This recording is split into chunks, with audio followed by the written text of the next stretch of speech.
Oh. Tout le temps là, il est pas à trahir. Tu montes en mec, on est à 10e temps. On est à terre. Botika masolo na to bundelande Congo na ndenga bien. Pour attaquer Kabila botike lié 10 jours, 1 an, 2 ans à cotricher kaka. Mais pour nato si di samakambo na to signé les 23 bisomoro to télé. Mais comprendre 2 jours de sacrifice. Tout le bien jour il y a vote, mutazo nganda coûter. Biso nyonso tout au voto tikalo fandi wana na moi jina ona mani no to fandi wana tozo veiller musala oyo Kabila ko sala na vini ya mobimba banda kota pouvoir eza kaka ya redestabiliser opposition et banda lelo te bandi depuis 2001 banda baya oya zwa pouvoir vous comprenez donc eza ko déstabiliser opposition pour nani pour alingi atika kaka wana pour makila la démocratie za pa na été. Bonjour. Merci Naneng Bopé Sarabiso confiance. Merci en tout cas pour vos arrêts toujours connectés na Congo France, meilleure chaîne OEP Sarabino, actualité à la une. Chaîne OU en tout cas et informabino. Talaka Kats, bandeko Congolais, bandeko opposants qui sont à Genève, biso na Kinshasa, tout ça la kaka musala koyeba, koyeba. Est-ce que cette rencontre ekobote loka malamu to erosuka na kaka na kopanza. En tout cas merci mingi na confiance Bopé Sanabino. Na kaka na ndenge ya ko luka ba information na source. Mon amboka honorable président David Mukeba andimiko ya mbabiso epanaye awatobeta moi lisolo ya mboka na quelques minutes. Mon amboka mbote ndeko ni santé mon amboka nzambe ya likola zo batela toza bien bien baninga babino bandeko babino bayaya baleki baza kuda na Genève bazobeta kaka masolo etali mboka masolo etali likambu ya candidature commune siko bandeko balanzi bayeba est-ce que vraiment likambu ya solo ko aboutir? Bon, candidature commune au Bakeko Lukaguna ezali candidat ya Bangote. Eza expression ya volonté à peuple. Et biso tozo ndima ke bangonde bakeye kuna bakosala oyo ezali posé à peuple congolais, du moins dans sa grande majorité. Nayebi ke oza mopandisango otambola na Kinshasa butu moyo le kaka oyebi o nani peuple azozela po ke lobby azala yende osala face na candidat FCC. Donc kozala malamu mingi soki bandeko bazakuna ba sali ba tosi peuple oyo bango basale la musala po biso na politique na bango ba leader na biso tozala ba sale le peuple soki a bi volonté na ye ndeto sali au moins soki le lobby so opposition toza ko exister pour peuple azana ba problème. Alors pour qu'on résoudre un problème mon peuple a bi batunyo surtout pe azana moto a chemisu. Non j'espère que bandeko na biso bazakuna ba auto bengi ba cette leader et opposition ba ko sala vraiment eza volonté populaire. Mon amboka David Mukeba question oyo uti pa mon papa mo la balandi na biso mo palinga yeba bino awa bondongwani na Kinshasa oyo ndeko Mukeba ya finga ndeko Felix bino ko tobo atake bato katumi melelo balide bakutani yo sa bino sonité non soni zate zalaka bongo mona ba papa baza ba responsable hein? Papa au mona bango ba bundaraté mais bana na kati na bango mona bazo swana papa na biso à l'équipe bino bon qu'on appelle papa na bino à l'équipe biso donc un peu on s'adonne à ces jeux là mais je pense que baninga o ba salaki mo ba excès que na ba dire na bango moi ba excès zalaki après ba échange auto salaki je crois que ce qui baza penza ba tomitué so sala ba revenir na raison pe ba ko zongela susu ba bizaleliwana te IDPS après autant de sacrifices, autant de souffrances, après autant de pertes en vies humaines, même pas en termes de matériel, Aza parti à trahir. Donc, biso IDPS toza bongo. En plus, tu vas trahir ça exemple individu. Mais IDPS est trahir. Individu sur le erreur ou trahir yondo okende. Exemple frappant ça bachibala. Nous monique bakenda, babadi banga, bakenda. Donc, mais IDPS est intact. Et ça peut pareil. Donc, toza wana to veaka, toza la mission à fungama, toza vigilant, mutako ya osakanata ya trahir IDPS, a remis trahir yemoko, a rokenda otika IDPS c'est normal. Mais au jour d'aujourd'hui, je vous garantis que mutumo azo a trahir na IDPS, bisono surtout aux alliés bloc, aux alliés une équipe unie soudée pour na ko faire la nyo surtout to sala pour défendre ba intérêt ba congolais. En tout cas, ndeko balanzi beaucoup de comprendre la réponse à mon amboka David Mukeba c'est simple na politique de foi moi batak ba quoi les a permis mais ko exagérer wana ndemabe ba propos ya mon amboka Faelu na yebi ko landa ki mon amboka wa lobi que la popularité ndé yango te base ya politique il faut mutu paza na programme moko bien établi et puis azala na o ba bengi pe expérience professionnelle wana ezaki pe moi batak Non, ils ont attaqué. Normalement, la démocratie, il faut aussi que la libre et à Koloba. Moi, j'attaque généralement Mickey Toro, c'est taquiné Toro, c'est que ça, là, moi, mais ça problème, il y a gravité. Ils ont opposition dans sa diversité. Donc, moi, Mboka Martin Fayou, la Koloba, à lobby, Bissopé Toloba. Donc, voilà, peuple d'âge, Jarabisonio surtout. On a un problème grave, il ne faut pas s'attarder là-dessus. Mais seulement, souci est que tout ça là au peuple à lingi tout ça cheval au hasard au peut s'habiller au moins longueur d'avance pour tout qu'il y liboso. Les restes on peut toujours se mettre ensemble pour voir programme et route à nord sud est ouest tout sangani et puis nasuka na moto bimisi programme combien de tout le baki dans le 29 il est aujourd'hui question à programme ya mototé et ça il est aujourd'hui question à que tout sangi ça va programme nous surtout tout bimisi programme moko mais nani na kati na biso pe oyo yo so to sangi si penza ba kati na biso nyo surtout à kende liboso il faudrait mutuana azala quand même dans moins longueur d'avance pour n'a pas poste le quoi ba président république hein et ça va problème té que o té azala boina boté ça mutuana d'abord la disposition spirituelle il y a bien il y a kende nazo kende bonazo kende pona ko sala la ndebato nazande muumbu ya bato. Donc c'est ça qui importe d'abord le plus. Azala mutu alingi Congo pe alingi ba congolais par rapport à l'expérience tant que tu as ba classe ngana ebi ezana ba tu ba recruter ba directeur na musala mbala moko a haute université ba recruter directeur par rapport il y a ba kela sur asali donc expérience ezala ka na kati musala kuna ni soir abino côté expérience non et soir abisoté et soir abisoté surtout bien expérience mais ça m'a beaucoup pembe il faut d'abord que zala pe mutu oyo ayebi ke bitumba na kati ya politique on a sala yango po na souci à bateau et le peuple congolais ayebi ke parti e bundela bango et ça IDPS non ba on surtout ba na kati ya IDPS ba ume na bitumba na baza déjà une expérience vous comprenez et là te ke yoko yaka lelo mbala moko le bité ngainde na ngina c'est la peuple boye pona tete peuple ayebi banani ba bunda pona e pour ce que c'est la bon kasi biso so nga to kende kokota ka na kati ba pouvoir en poto ba kete to expérience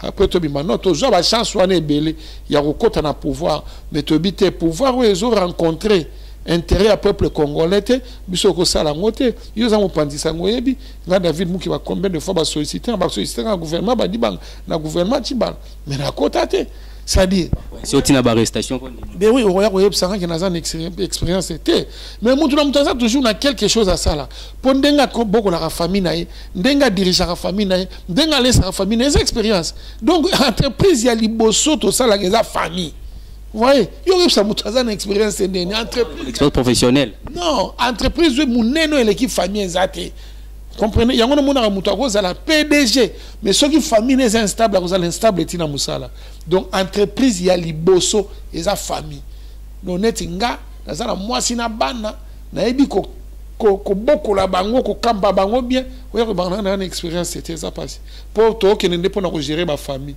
donc pona ko gérer famille faut avoir mon capable de gérer famille là donc mutu do surtout aza déjà na niveau ana aza hyper expérimenté. Oyedenga la question nous donne azur révélation aux abonzambe donc désormais ma expérience on est là pour expérience elle bosse sa famille ouais en tout cas merci beaucoup naibi ko bandeko baza ko landa biso bozo ba réponse na mituna na bino oyo bozala ki nango vraiment ba inquiétude na bino mona mboka to eba moi moké kuna déjà na Genève te pona kotanga ba kombote to éviter partir na kotanga ba komba bato mutunini na to yebi otangi ba programme presque ba candidat nyoso nani to ba critère voilà critérium nini oyo sienga président to candidat commun azala nango critère ou l'équipe ba critère nyoso to boroloba alingi Congo alingi congolais point sili wana kaka na émission yango au-delà yango muta osale loko te ata za génie ata za savant soit za na bolingo ya Congo na bolingo ya congolais ta osale lote Mwisika na bolingo ya Congo lakisi ki bao bayiba ki soit disant bao basala ki mabe erba to rozwa bokonzi erbino ba opoza bokozwa bokonzi boko yamba ba maboko pele kasi kote ya mutu liboso eza moni bino nde bozo salati amona afandi atala bia donc ngana sala ki mabe tala baningo baye bana bolingo ya Congo po bolingo epimela ka mutu te bolingo sala ka injustice te bolingo ezaka moyibi te bolingo ebomaka te bolingo ko sakate bolingo respectaka biloko ya mutu bolingo respectaka muninga ozomona ke ba nyoso tokoko ba biloko na bangwana oh il faut la justice il faut la démocratie il faut bolingo nde likolo donc nzamba za mystique ya banda déjà on peut s'habituer abi il est amour si que zo senga biso peto zala na amour ya on de fait ba ko sote critère moko elekio nezate mon professeur moko boya c'est moi betu de belé non je vous dis to connaître ba professeur comme na mboko bino boyebi ba tout tête ozakana na ba kamanda tozakana ba samba pita banya tozakana ba to ebele ba mulumba lukoji ba to belé même mboka ta ba professeur andenge na ndenge o tozakana bangwa mais ta mboka place ça problème aux professeur te ça problème aux abomoto au moni na classe tokenda ko la mayele na classe te na classe tokenda ko tia na misala mayele otobotama nango. Donc, je ne pas que ça comme un professeur, pas un maman à tricher. Mais comme un professeur a eu un diplôme dans la 6 classe. Il est au président de secrétaire de l'Obaka, il est un recteur dans l'Enda. Habito que dans la classe, pour nous dire que la maëlle était que nous pour nous tirer la misala, maëlle autobota manango. Mais ce qui, na moi, li babe moro mutabota mana maëlle abonyama, atika la kanyama, ti ata 3, 4, 5 doctorats. Il y a un mot science sans conscience, n'est que ruine de l'âme. Mais science, et en Zambé, est-ce que Zambé tu es dans la classe? La science, c'est Dieu. Vous comprenez? Donc, ils sont mystiques. Ils sont biloko bozo quand c'était abanité. Qu'on a une expérience, qu'on sale là-bas, ils sont mystiques. Pour le président, il y a classe ni batanga.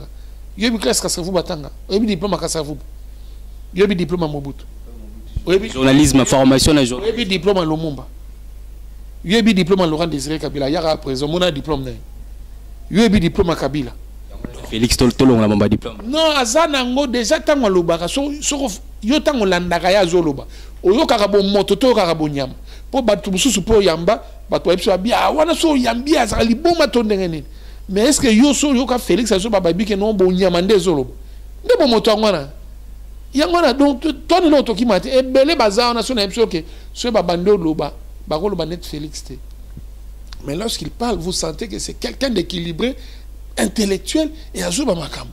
Donc ça n'a rien à voir avec bah, diplôme, banin. Mais les diplômes, ils ont un rapport à attester. Ah, au yokiti. Bah, tu es profiter de ma position, dans le pouvoir, pour un doctorat, un professeur, si vous avez donc, on a ah voilà, donc, diplôme, on a papa, tika. Tout ça, on a posé un moutou, oyo, as botabana science. Azana bonza. Oui, le président va voter sur le Brésil. Va tourner question économie. Abi, papa, na yé bien watanda mbouté. Économie na zéro. Alors qui si moutouma zeptala spécialiste dans l'économie. Et non, donc tu as bloqué. Tout ça pour ça mon conduit c'est la preuve il y a beaucoup d'amour pour le Congo et pour le Congolais. Mboka koloba boyena kimia pona nini te bandeko na bilo mtuza ido pesa bakoki ko exemple pona mo ido pesa komi kolonga na lutte wana o papa Tshisekedi datika ka biso ya non violence bokoti na likambo etali violence kolaka batu ko beta na kombo ya fachite fachi soki osimbiye ai oui na famille za bongo tinga pe na za aleki msusu na palais so tangoma David mabia tambusio makofi na famille za bongo donc batu msusu omona baza kimia batu msusu omona donc baza famille batu nso baza ndenge moko te donc lukate batu nso baza la neti David Mukeba neti fachi neti pe fachi so tali même vous qui ne m'panzi mais hier atikali a garder ba relation azane kaka wana même donc batu azala ndenge moko te mais ngape na zala ya mo peso ki balulinga mutu yango mona ki na réglage mo muke ba tunabino soki ba safu soki na ba muke ba na ba diana ba ono sotu na bandaki na diana taku na duka nani Mike soki Mike kaba na zui donc bongo wana na lataki David Mususu donc zala kana ko bongo en tout cas merci mon mboka masolo ya Genève zo bimaka kati banda tozaki connecté ba source bazo pesa ba bi que ba traître bazana kati na bino. On ne sait plus savoir qui collabore avec Kabila. Nani n'est plus un Kabila na kati wana. Apparemment Kabila a joué vraiment au balobaka politique ni a débauchage wana na kati opposition a tcheli susu ya yeba tukuna na kati. Non. De la bino. Kaka bato baza mur tene bazo banga to olenga makambo wana. Yo ibike traîtrise e banda na paradis et pas Nzambe. On a gona. Alors, kama te wana za makambo Nzambe akela mukila kila ngo bongo. Mais quelle que soit la durée de la nuit, Le jour apparaîtra et la vérité finit toujours par triompher. En attendant que le jour apparaît, tout le monde a dit que moi, bah, stratégie, la politique, c'est la stratégie. Stratégie, fait Zalaka et qu'on la dévoiler. Non, c'est ce que je vais te dire. Bah, toi, parce que baza mitema moroté. Bah, botema na maman moroté. Baza na intérêt moroté. Baza na souci moroté. Barono surtout pour na Congo.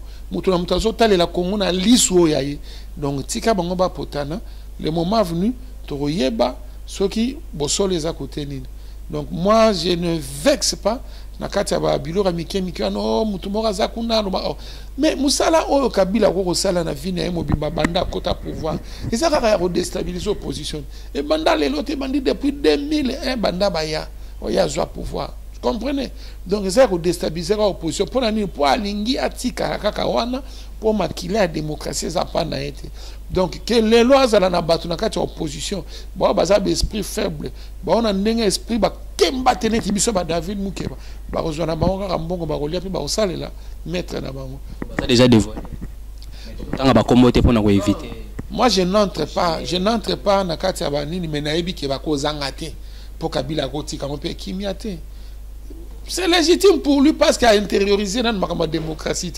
Tu vois, il y a un effort aux ça là que toi comme pensa na era démocratie au monde ailleurs batu surtout comme na niveau spirituel wana to ba no bunda sosto na corrompre ngandi na corrompre mutu non to dépasser cap wana to commander ko tika makambo tambola ndenge logique ezo senga non toujours qu'il ne fait rien peut to comment en tout cas le PS Zalaki a na rolo ba mutalibo sauté mais parmi pe ba opposants ba lui que bino bondimi machine à voter mutuna moko avec cette machine bochende ko fachi tonde ko kamere tonde ko failu koto na ngamunde ko mwana mboka Shadari résultat ko zaraboni résultat za kitoko parce que moni muibi il faut toyebelo ko moko ke na face na biso tozana miibi ba tricheur Kabila tabotike les sous 10 ans Bobi qui était le 23 tout ça l'élection tous il a changé mode de vote à quoi réfléchir car à quoi yiba parce que dans 2006 tant yiba qui est machine à voter les bulletins dans 2011 tant yiba c'est machine à voter et les bulletins donc attends les autres à zonyer les bulletins bah on ça la imprimerie na banda pour multiplier les bulletins mais biso nde sikoyo est-ce que tokotika bayiba biso victoire ndenge bayiba na 2006 est-ce que tokotika bayiba biso ndenge bayiba na 2011 yango tobi ke tout oyo eza la machine te tokotika te biso tozo ebisa peuple na biso ke il y a un prix à payer sans il y a IDPS ya koloba yangwana c'est-à-dire to fungola misu po moto tozane na face comme bona moyibi tricheur. Qu'est-ce qu'il faut faire? Il faut to bunda même jusqu'au prix à sacrifice suprême 2 jours à sacrifice to le bien le jour il y a vote mutazo nganda coûter biso nyonso tout au voto tikali ofandi wana na moi jina ona mani no to fandi wana tozo veiller na suka na ngwe ba pambi ba afficher ba bulletin mutu nyonso to amoni na ba témoin na biso ba to voter to moni ya ndeni na Lubumbashi facha frapper fort ndeni na Uvira facha frapper fort ndeni na Baraka facha frapper fort ndeni na Walungu frapper fort ndeni na Kananga ndeni na Mbujimayi to bengani bongo RDC mobimba to yebi tendance facha gagner bango so bakendo ko ça bakendo ko ça na ba bureau biso to bandi fête na biso le 24 vous comprenez procéding na mutu na wana to bandi fête na biso na le 24 to la raso na banda côté to koma la ra libanda ba koni ba café ba nini bang tozo zela siko jour il y a promulgation jour il y a publication siko yo nanga biso to ça déjà ne on a biso to monaki publier siko Shadari obomi biso. C'est comme ça que le peuple doit s'approprier victoire naie pour attaquer Kabila botike lié 10 jours 1 an 2 ans à cotricher kaka mais pour nato si di samakambo wana to signer les 23 biso moko to teleme le comprendre ça là effort bande ko ba landa vidéo yo ba comprendre souci na biso ezana ngote ke pour na machine à voter souci na biso ezana to comprendre photo bunda soki liot biso ba David Mukiba tozo tamona ba masasi na nzoto musapi na nga yango gumba masuste nga mama botanga boete abotanga musapi na ngani surtout normal moi za masasi mais sur les ala souci à Congo tembe na tika na bi le roi na bika ki na liwa boko lo bana na kimia mais bana na ça fait 5 ans na bona bangote likola bitumba Congo comprenez donc c'est le esprit mais ce que c'est le rapport dans le Camerounzala pour comment on l'a la banzala fort ce ça pour dans le Camerounzala mais la kendate te na yebsa bana na ngana bingai bobo sananga na zanga sou papa ya binote na kuma na ngai muumbu wa Congo place Congo okutela nga so nzamba lingi na zala so kenzamba zala kananga na kati ya bitumbo te même mukolo na kufa 3 personnes bazo beta ba Kalashnikov mais nzamba yebi pourquoi batela inga lo wana comprendre yango na kotika kobundela Congo te boko siko ngam na okemba na ngabwe pona obundela Congo na yo ko mutu moko na yede pesa liaki mingana za mutu liboso lapide donc botika biloko na poto na yede pesa za miso gâteau wana mabanga todo tala yede pesa ko trahir te mutu ko meka ko akonyata 10e te akonyata te botika basolo na to bundela nde Congo na ndenga bien comprendre tant bato waro ba bon encourager biso moni bo pesa biso susciter tole la source na kati na biso te dernièrement ngana na prison suka na ngana kufa mais Dieu merci na bima banzoto lem su nzambe ga so pe poison ça déjà mais dans habité mais nzambe ga loko la esprit Tshisekedi déjà donc to bunda quoi comme mboka ngana ba eloko moko awa natangaki quelque part mingi na Afrika bato ba décidaka na élection eza ba ponité eza bato yo batangaka ba voix. Donc on peut voter avec la machine à voter batemba ko zala mais bato yo ba ko comptabiliser nyonso na nde bango mingi na Afrique na ebisio ke toza na tina na bango te biso toza na tina ba congolais biso moko to ba tendance tant ba vote ici koyo toza na ba témoin na biso te bato bazo tanga ba bimisi ba papier wana batangi 1 2 3 kingani ba cocher na suka lango ba afficher o ba afficher wana za sembo ba ko afficher lokuta te soki lokuta ba ko sala na compilation na serveur da bango mais biso physiquement to sto monnaie lo mususu yo bible biso lo mususu mais wana to ko ba makangu na yo to ni bozana bato basala ni bato nini opposant au plaçant na seni balandela ka ça siko faut tout na ba yebsa bato ke non to boy machine à voter na osala ka ba yango na lobby bato bazobelela ke IDPS alingi machine à voter mais bango ba boy machine à voter baba nana ko longola bato na bango na seni po biso to za mutu kuna te kalamba to box boyebit boyebi ke to bunda pa ba longola ba lingaka te bayebi pona IDPS et allié au bazana parlement bazo soutenir non muto soutenir ya za te parti nde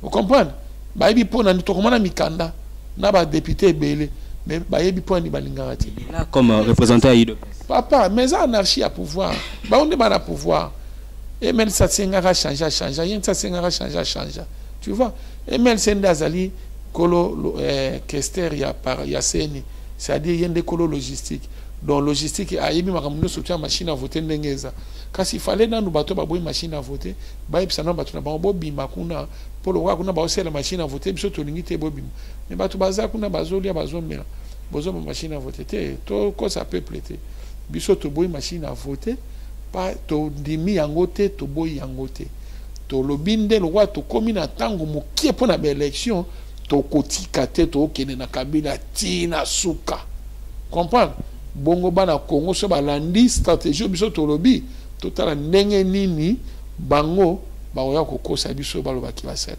il faut to bunda choix ezate andeo ya ko bunda eloko mso ezate comme na sagesse nyonso mwana mboka David Mukebazala qui clair na ba propos na afingi te lokote omoni ngai personnellement mwana mboka politique oya mafinga ya boye ezo sepelisa te politique eza ba idée eza mutu proposer oya yo ba idée za nango muninga pe apesi sikato kotala te na nyaza na raison mwana mboka to tenga mama muke omona ki liste ya campagne ya bandeko FCC esali yo boni komona ba ndeko oyo baza ba membre ya état ba ndeko baza na kati ya gouvernement basa la campagne pour un individu Tekasio l'équipe parti état. FCC ça plus que parti état. Yango makamo FCC ça la même impère à ça la montagne. Et ça na muyibi, et ça na ko prendre l'état en otage, impère à ça la montagne. Vous comprenez? Même avion j'adore à ce temps là, avion gouvernement. Donc, et ça na un problème té. Ceux qui vont savoir abuser na ba moyen de l'état. Yango ne bitumba biso to. C'est article 36 il y a loi électorale et télémé. Yango ne bitumba biso to sala. Loi électorale wana na nanga za mtu FCC bazanga eka ko tia kombone mais soko talibi o mona ke kombone président na ngoka donc on est dans un problème te au moni bazui na mtu wa premier ministre comme une agent en campagne ya mutu. C'est pour vous dire que bato bakenda kuna pona ba raison ba mabumu na bango ba koki soko supporter nzalati mais pona supporter nzalati ni kambu ya esprit donc biso ba David to comprendre déjà na kati ya IDPS tozo bunda mais ko bossa na te Rossi avant qu'on fasse le peuple gagne toujours pour gagner soki un peuple uni et le baba falancé est plus fort qu'une bombe atomique. Bon, boni, un peuple uni a la plus fort que la machine à voter. Plus aura 3000 francs pour baguetter mis à stade. Yango yozo bete là. Non, yo karati. Tant baké kuna bazum bon na me baemba ni. To ça ba vidéo. Moko na ba benga ki koko ya ba ujana. Mususu ba bisote 10 000 francs de. Non. Bana Congo baza soazo baté. Politique de démonstration. Bana Congo baza montrer que biso bete mis à stade. Quel que soit. Non, déjà, autour stade, mais c'est ça l'important. Mais c'est ça aussi. Donc, on a un problème. Financièrement, l'opposition, ils ont supporté Boni. La campagne, ils ont ban. Biso ça la campagne en Mawati. Il y a Babola, il y a Batoua Mao. Ceux qui peuplent la Monique, non, ah, David Moukeba Bundela Ibiso, Botika, to voté. A voté. Il y a un bon ça la polote. Nana mbongo osala ba banderole te yo soto mona nzelo mona banderole David Mukeba ezate nazala mbongo osala affiche te nazaka aboye ndeke bougie na otemaka na maya misu na ngamo ibile balobaka baboye na kotanga kombo te mais lelo bakoma ba ministre. Mais oui, ça dit il y a un problème à conviction na source na outi pour le bao la politique est dynamique. Non biso tala il faut boye barabatu bozo kotoyer Netinga mona mboka David Mukeba na bimi lelo député na Monique toza mise en mal. Il y a kotia politique il y a changer Congo. Na démissionné. Solo. Kangam kola lelo non. Kangi vidéo. Kangam kola lelo na zoebsa. Na moni 1 mois, 2 mois, 3 mois. Na Alexa Air Pamba, ba Congolais ba yo changa musapi. Na démissionné. Na kena ngana bonde mwasi na ngana leka na fufa mwasi na ngana matembe. Nazo c'est la mukolo to kokutana na bato to ko bunda pinza. Ngana epona sa figuration te. Na epona kotika ba immeuble te. Na epona kotika ba mituka te ba mituka nzamba pambola ngana ngo déjà. Kala na tongo na tama mituka mystique. Tu vois? Mais na epona kotika kombo. Na epona kotika ba immeuble te, na epona kotika kombo. Kombo ya lokumu na kati ya Congo. Oyo ke mwana na nga koleka bi o mwana David Mukeba batali na liso bien mais yebi ke ba msusu baza lelo zela lobby so batenka ko mwana kingani bato bambe mabanga donc voilà quoi. Voilà mwana mboka votre mot de la fin balanzinyo sur Congo France bao bazozela ba Congolais bazozela suka to fin ya rencontre oyo ya Genève bakoki ko retenir to kozela nini avec la foi nzamba sunga bango. Te peuple a un espoir que bande kuna biso baza kuna ba leader na biso baza kuna ba la volonté na dans sa grande majorité volonté à peuple yebani donc on a un problème te bato wana so baza ba les campagnes ya mutu na yo ba ko te yo so ki mutu na ngande yende haza ba volonté à peuple campagne ya mutu na yo bon so que za ye neuf tozaka na meeting to yebambo so que za ye za bien donc on a joué na ke za ki ye so que za ye nzamba zwa lokumu ngatangi kombote bino mo bolandi journaliste abia zaki le 29 à mon makambo le kai kuna donc c'est bon mais awa nga moko pe David Mukeba double quoi ça 42 na députation provinciale 513 na députation nationale. OK bo voter biso bandeko bo landa vidéo bozana mikili ya poto bo sanate boko benga bana na bino bazana Kisasa o bazana district afuna o botine la ba ba 100 €, ba $100 nyo surtout na ba western bo mona pasi ba David ba yepo makambone si la bino mo pe bozonga ne longona Fachi 13 botia maboko to kende David Mukeba na députation provinciale pour longola Kimbuta na ba salito atondisa na Kinshasa est changé et comme zongela kin label la députation nationale tozana bateau to tika kuna pour ba sunga Fachi